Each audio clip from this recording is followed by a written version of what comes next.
Are you curious as to how the Canadian real estate market is going to be after the pandemic?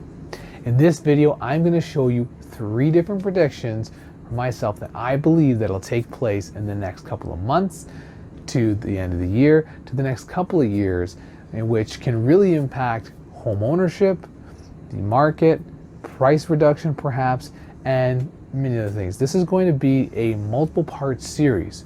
So stay tuned. What's up, you guys? I'm Josh Zavaris from TNR Wealth Strategies. Here on our channel, we focus on everything real estate investing, personal finance, and everything in between.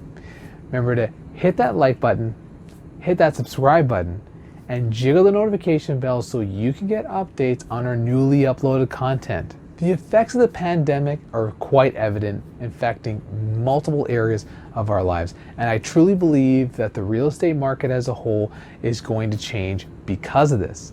It's going to impact a lot of people in a negative manner. And of course, for those who are willing to take on the opportunities that are going to best benefit their business or their lifestyle, are going to benefit substantially personally based on what I think is going to take place. So stay tuned for my predictions, and as I said earlier, this is a multiple part series, and today we're going to go into 3 predictions from myself on what's going to impact the Canadian real estate market. Number 1, Canadian residential real estate markets will drop to double digits. Due to the pandemic, as we know, many people have lost their jobs, and because of this, unemployment rates in Canada and the different cities and provinces have been impacted. Of course, as we know, for the last while, Canada's economics have been very strong. But I think that the pandemic is going to cause a future ripple effect into having unemployment rates perhaps increase over the next couple of months and years, and certain jobs will be affected more than others, as predominantly working from home is going to take over and certain jobs will slowly perhaps be filled out. The federal government has released the Canadian Emergency Response Benefit to help many of those in need. And there's been over 14 million applications with over $38 billion being given out to the Canadian citizens. Of course, as we all know, that's something that is not free income. It's going to be taxable income that at some point we're all going to have to pay back, whether if it's in the next couple of months, years. There's going to be some policies that will take place that will somehow increase the cost of living and make things, of course, difficult for home ownership to some degree in the very near future. During this time, as we've seen, many different companies have come together and kind of given everyone a grace period. And of course, no other than the banks have done so as well by providing deferrals. And as we know, deferrals does not mean that you're no longer have to pay for your mortgages. All it means is that you're not paying for now, but the interest and the payment amounts are going to change and be higher in the next 6 months. So as we know, in March, they began rolling out deferrals for many mortgages, which, as we know, about September, October is where a lot of them will end. And personally, I do believe that many banks or perhaps may stop it after the 6-month time frame, in which if a lot of jobs are no longer existing after that time frame, it's going to be very difficult for people to make those payments, because many people have a higher standard of living than the $2,000 they might receive every month, and their mortgage payments already were probably very high based on their income, and it's going to be even more difficult with a higher principal and longer term for mortgage holders. I predict that if deferrals are still going to stay up until about the fall based on the March start date, and that the CERBs were to end based on the date of around the fall as well, that's going to cause many homeowners to be in a desperate position where they'll have to sell their home, downsize, and there's going to be a ripple effect, right, in which you're going to see, I truly believe, a higher volume of listings and properties, which of course will increase based on the number of listings, will increase the supply and reduce the demand, as there'll be a higher amount of people that won't be able to qualify for mortgages based on their circumstance of losing their job, or the fact that, of course, the lending institutions are not going to be giving out funds based on the qualification factors of receiving Canadian Emergency Response Benefit. Number 2, lower home ownership rates. CMHC's CEO, Evan Siddall, has already hinted at increasing the down payment minimum from 5% to 10%, and this has many implications. Now, let's say that you decided to purchase a home for $200,000. A 5% down payment would only be $10,000. But now, taking into the fact that, let's just say, the minimum down payment has now been bumped up to 10%, you now need to pay double of the down payment. And for many people who perhaps may be exhausting their savings, right? Even though they may be receiving CERB, they may be exhausting their savings to pay off other lines of debt or of course, live within their means to survive during this time.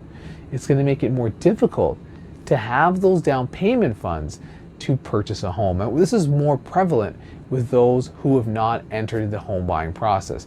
This, of course, would be different for someone who has sold their home, have a ton of equity, and want to downsize. Of course, they would receive funds on the transaction of their home, which would make things a little different. Keep it.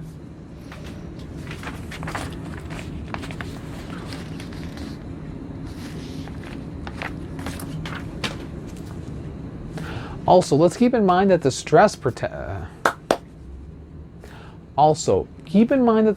test that came out 2 years ago, adding 2% on top of the qualifying factor, has not been removed. If anything, it also magnitudes and also keep in mind that the stress test that was implemented 2 years ago is still in force. That just makes it even more and more difficult to qualify for financing, putting people in a position where they may have to sell and perhaps rent, which may already reduce the vacancy rates further than where they're at. For those receiving the CERB payments, don't expect to qualify for financing. As we know, the lending system here in Canada is very prudent. They're not going to look your application, even if you have a high figure, 6-figure income job. They're not going to look at that and say, well, you know, you make, let's say, $200,000 a year, but right now you lost your job and you're receiving $2,000 a month, so we're going to give you a break. No, they're going to go based on what you're qualifying right now, what income you're receiving. And if you've been laid off from your job, then it's going to be difficult to receive financing from the Canadian lending institution.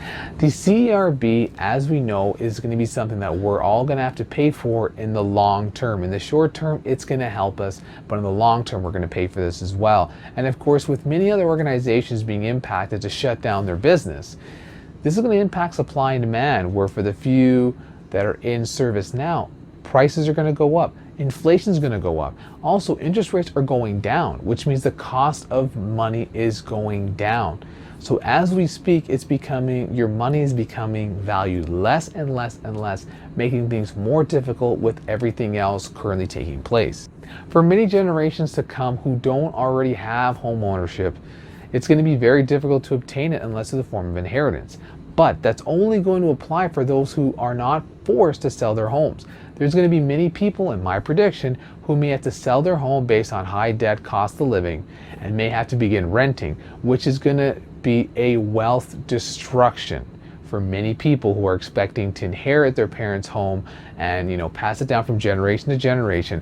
But if their family is in a difficult situation, they may have to sell, begin renting, and then perhaps be living off those funds, especially if they're not investing and using those funds wisely.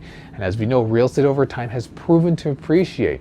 So we could see the destruction of wealth transfer in the next coming months and especially years, which is an opportunity for those who have the funds, who can qualify for financing, or for those who can raise capital to purchase property, purchase land, and use them for strategic investment.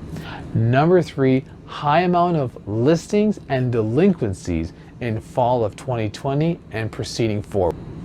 12% of mortgagors have applied for a mortgage deferral, which is a considerable amount considering there are many mortgages circulating through the Canadian lending system for those people who have lost their jobs. And as I stated earlier, some of them will have their work still be available and may be able to work from home, or maybe will be able to work at the physical location. But many businesses, especially small businesses, will be impacted, especially for work that will now be done remotely through home. It's going to impact many different businesses that rely on employees to perhaps buy their products and services, who have to commute and work at their physical locations in their workplace. As we know, most of the applications were fulfilled in March, and of course in the fall time, most of them will commence, which means that there'll be a lot of movers. There's going to be many people downsizing, Some people may be even upsizing who are in a good opportunity, like perhaps healthcare professionals who are receiving a high income and perhaps qualify during this difficult time. So I think there's going to be a lot of movement in the fall and even winter. Of course, as we know, there's also pent-up demand. There's going to be a lot of movement coming forward. And of course, as we know, with many of these people who may not have jobs after it's all said and done and have higher mortgage payments, that is going to be a terrible situation to be in, especially if they're living off their savings, depleting it. You know, the CRB is helping for now, but there are many different homes that have a higher standard of living in which their jobs have been depleted or put on hold, and it's just eating into increasing debt and making things more and more difficult once it's all said and done, and the payments and the deferral and the grace period is coming. And as I mentioned earlier, all the different things happening with supply and demand and stimulus, it's going to provide a high level of inflation, hyperinflation actually, and it's going to increase the standard of living. And especially if you were living very tight before the pandemic, going into the end of the pandemic or the end of the deferral and grace period and CERB payments, it's going to be very, very tough to get through it, you know, and it's going to be very challenging.